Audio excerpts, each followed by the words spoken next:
Good day to all my friends, subscribers, and viewers. So we have a very good listing, guys.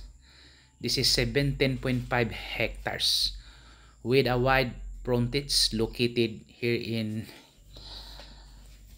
Tripol, Barangay Tripol, Katigbian, Bohol. So this is along highway connecting Katigbian and Sagbayan Road. So this is highway going to Sagbayan and vice versa.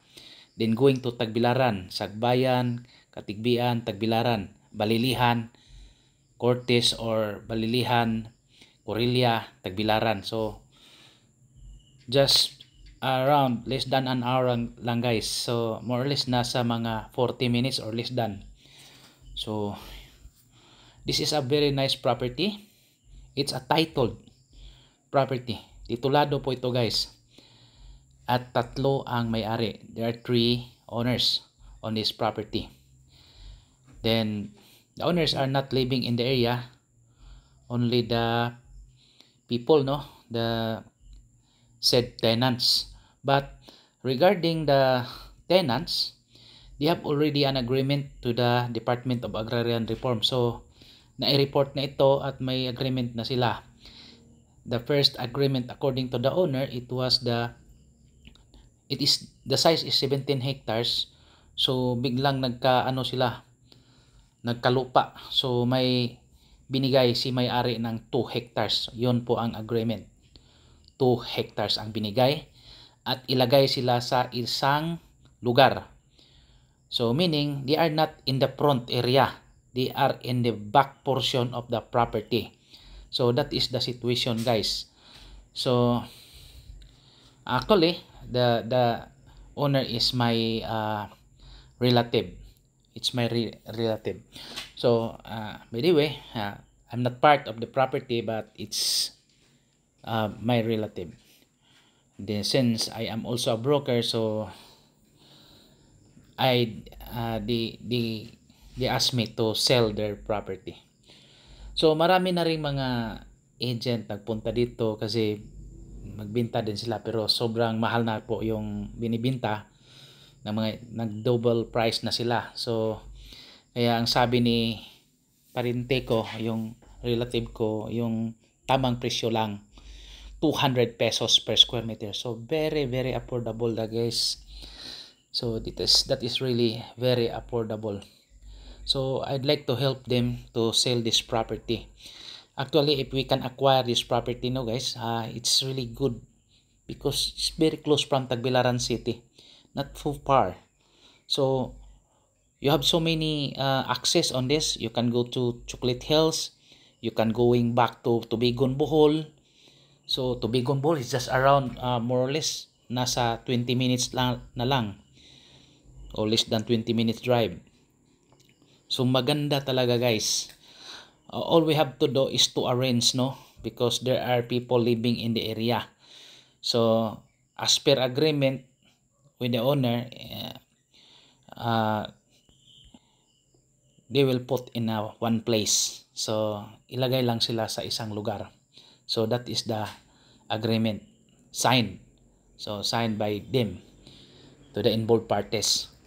So ang nangyayari dito guys, pag pupunta kayo dito, parang may magsasabi yung mga iba. Kaya yung buyer talaga hesitant kasi may according to the owner, do not rely on them because they have already an agreement.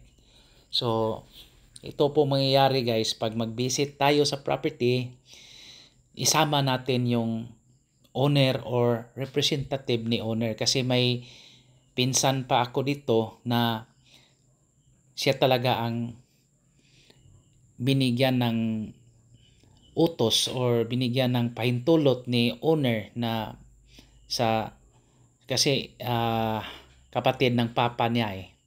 So we are distant relative but still we are friends and relative. So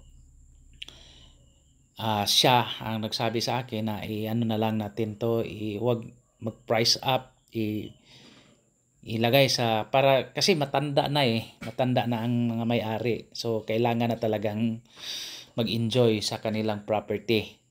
So yun po ang mangyayari guys, no. Maraming nagpupunta mga ahente dito pero mga presyohan nila is really very bad. Sometimes they have 500 pesos per square meter. So that house guys was is part of the property, no, but as per uh, according to the owner that it should not be kuan ilipat talaga yan o mademolish yan talaga kasi nandyan na may agreement na. So yun po ang mangyayari. So nagtanong-tanong ako sa mga doon na nakatira doon. According to them, wala naman silang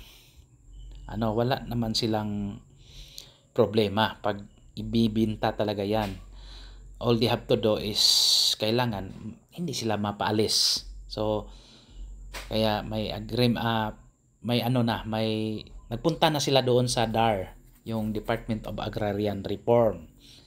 So meaning they have already an agreement. Then going back to my relative, according to him that do not negotiate with these people.